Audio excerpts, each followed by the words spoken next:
Rebel star Prabhas ప్రస్తుతం Mahanati fame Nag Ashwin దర్శకత్వంలో కల్కి 2898 ఏడి అనే సినిమాలో నటిస్తున్నాడు. ఈ సినిమా జూన్ 27న ప్రేక్షకుల ముందుకు రానుంది. ఈ నేపథ్యంలో చిత్ర యూనిట్ ప్రమోషన్ కార్యక్రమం వేగవంతం చేసింది. అందులో భాగంగానే ప్రభాస్ ఇటీవల చేసిన ఓ పోస్ట్ వైరల్గా మారింది.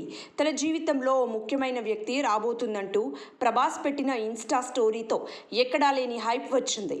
త్వరలోనే బుజ్జిని పరిచయం చేస్తానంటూ ప్రభాస్ పేర్కొన్నారు. దీనిలో భాగంగా తాజాగా బుజ్జి పరిచయ కార్యక్రమం జరిగింది. బుజ్జి అంటే ఎవరనే దానికి తెరదించుతూ అది ఒక కారు అని దర్శకుడు నాగశ్విన్ ముందే అనౌన్స్ చేశారు. అలాగే ఈ కారు తయారు చేయడానికి శ్రమించిన సాంకేతిక బృందాన్ని ఆయన వేదికపై పరిచయం చేశారు. అనంతరం వేదిక వెనుక వైపు ఉన్న గోడను బద్దలు కొట్టుకుంటూ బుజ్జి దూసుకొచ్చింది. దీనిని స్వయంగా ప్రభాస్ డ్రైవ్ చేస్తూ ఎంట్రీ ఇచ్చారు. ఈ సీన్ గూస్ బంప్స్ తెప్పించేలా ఉంది. ఈలలు కేకలతో ప్రభాస్ ఫ్యాన్స్ మోతమోగించారు. ఇక రెబల్ స్టార్ ప్రభాస్ మాట్లాడుతూ, మా బక్క డైరెక్టర్ నన్ను 3 ఏళ్లు బుజ్జితో టార్చర్ పెట్టాడని సరదాగా వ్యాఖ్యానించారు. నేనేదో డార్లింగ్స్కి హాయ్ చెప్పి వెళ్ళిపోదామనుకుంటే ఈ కార్లు ఈ ఫీట్లు ఏంటి సార్ అంటూ ప్రభాస్ నవ్వించారు. ఇదే వేడుకలో ప్రభాస్ పెళ్లి గురించి ప్రస్తావన వచ్చింది.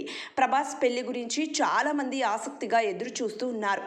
కానీ ప్రభాస్ మాత్రం పెళ్లిపై మాట మారుస్తూనే ఉన్నారు.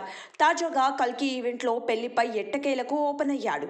యాంకర్ సుమ ప్రభాస్ చేసిన పోస్ట్ గురించి అడిగింది.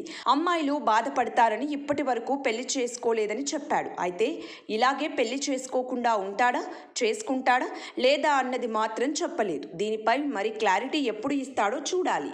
సబ్స్క్రైబ్ చేయండి. Please do subscribe to Please like, share and subscribe to top Telugu TV. Top Telugu TV. Top Telugu TV.